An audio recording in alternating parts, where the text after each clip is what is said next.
హల్లెలూయా హల్లెలూయా యేసయ్యకే మహిమ.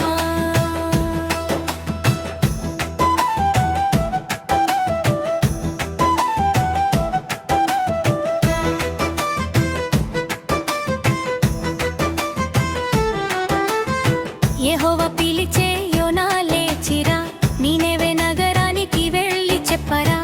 కానీ యోనా దూరంగా పారిపోయే, ఓడ ఎక్కి తర్షీషుకు బయలుదేరేవో. ఏమైందో చూద్దాం, దేవుని ప్రేమను తెలుసుకుందాం. హే చప్పట్లు కొట్టండి,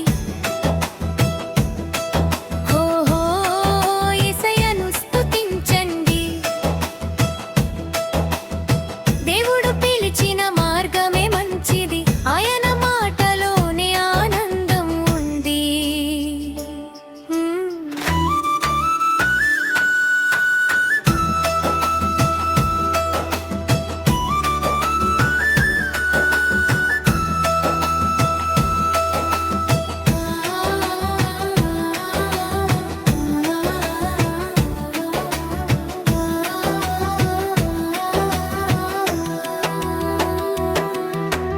సముద్రంలో పెద్ద తుఫాను వచ్చే, ఓడ అంతా ఊగి భయపడిపోయే. నన్ను సముద్రంలో వేయండి అన్నాడు. దేవుని చిత్తాన్ని యోనా ఒప్పుకున్నాడు. తుఫాను వెంటనే ఆగిపోయే, దేవుని శక్తి అందరూ చూశారే. పెద్ద చేప వచ్చి యోనాను మింగే, 3 రోజులు కడుపులో ఉంచే. అక్కడ యోనా ప్రార్థన చేసే, యెహోవా నన్ను కాపాడుము అనే. దేవుడు ప్రార్థన ఆలకించే, చేప యోనాను ఒడ్డున విడిచే. రెండోసారి దేవుడు పిలిచే, యోనా వెంటనే విధేయుడయ్యే. నీనెవె ప్రజలు పశ్చాత్తాపపడి దేవుని క్షమను పొందిరి. దేవుని ప్రేమ గొప్పది, దేవుని కృప అద్భుతం. పశ్చాత్తాపం చేసేవారిని ఆయన ఎప్పుడూ క్షమిస్తాడు. హా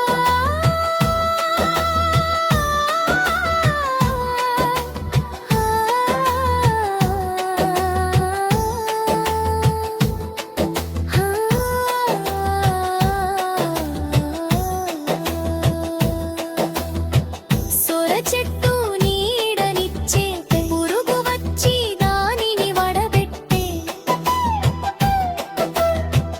యోనా నా ప్రేమ అందరికీ అని దేవుడు నేర్పే కరుణను.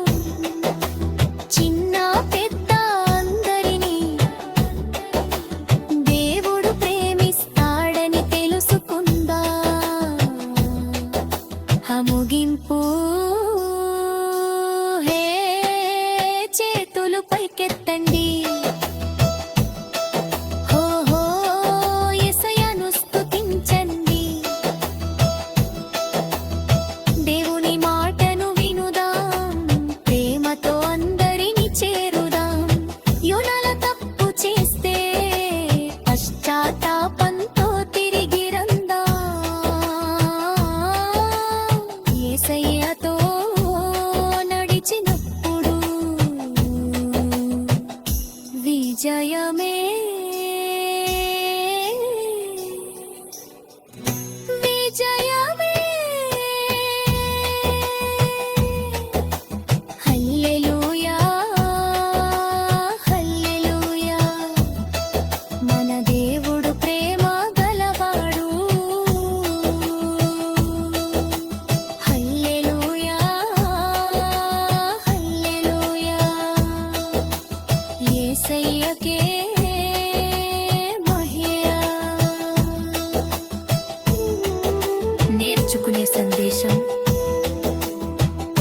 దేవుని మాటకు వెంటనే విధేయులమవుదాం. కష్టాల్లో ప్రార్థిద్దాం. దేవుడు నా ప్రార్థన వింటాడు. పశ్చాత్తాపపడిన వారిని దేవుడు క్షమిస్తాడు.